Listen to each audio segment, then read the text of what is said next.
In the early days, 1925, 26, 27, so on, the chapel building, the administration building, was used also as a church, and the public was invited to come in and be in the revival services and so on. And some of the rowdy boys would get too much alcohol, and they'd be outside making noise and sometimes even shooting, and pistols, and sometimes let off a dynamite and so on. And one night the boys were getting a little loud, and Mr. Swagger told me that he thought he'd better go out and check on them. So as he went through the door into the darkness, he saw a person's hand move in a throwing motion, and a whiskey bottle hit the door right above his head and carved a notch. It dropped down on the concrete, didn't break. And I asked him, I said, Swagger, did you turn him in to the grand jury? And he said, well, we were going to, but he got killed before the grand jury set. And if you come and look at that door now, you can still see the notch that the whiskey bottle made on the door of the administration building. Now, there were a lot of events that took place in this building. There were classes in A, B, C in the chapel. There were study halls, day and night.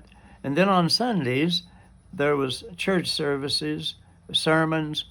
Young people's services were very important, and they were taught to give devotionals and share from the Word and to sing specials and so on. They conducted the young people's service. This will bring back memories to a lot of the alumni. And then there were many programs, such as Thanksgiving program and Christmas program and junior class program and music recitals. And upstairs would be the girls' dorm. And they had a lot of wonderful leaders up there like Miss Day and Miss News and so on. And then there was Miss McConnell in her office during the day.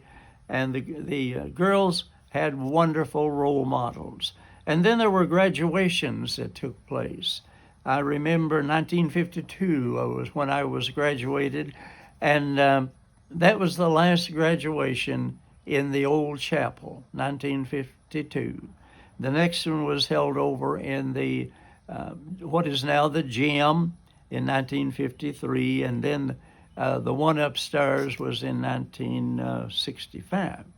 Anyway, conferences were held here, and from the KMHA, camp meetings, Great Holiness evangelists preached here, and those high school revivals, fall and spring, made a great impact upon young people's lives.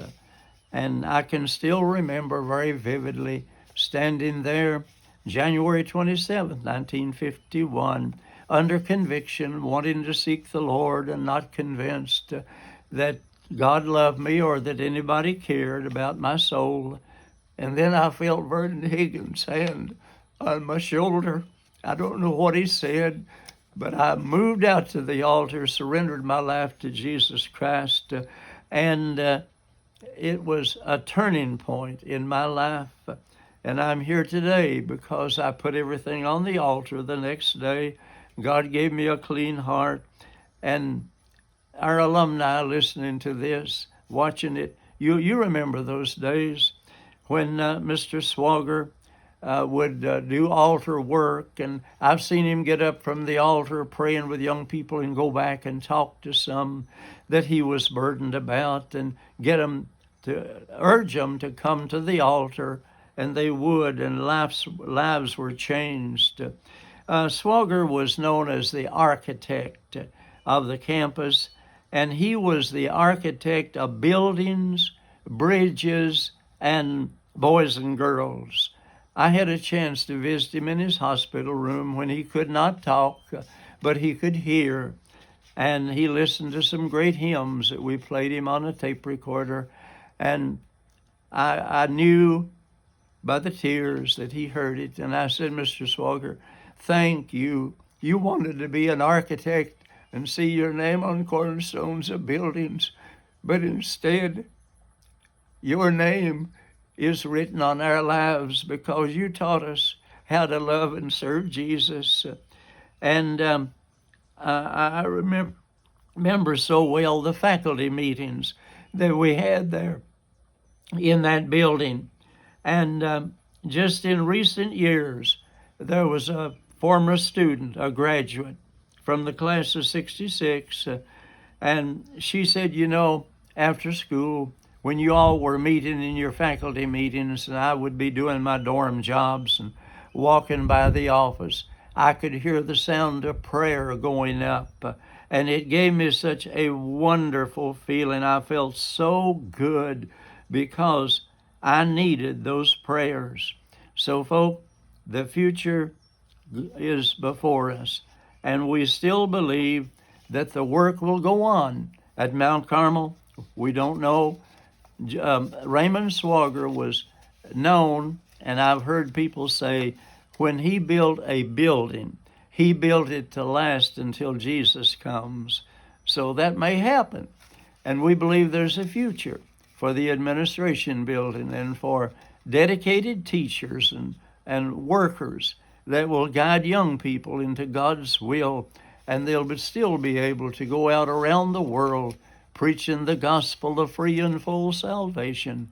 So to God be the glory. Great things he has done and great things he will do as this building rises out of the ashes, you might say, and becomes a valuable part of our move upward and onward until Jesus comes. Praise the Lord.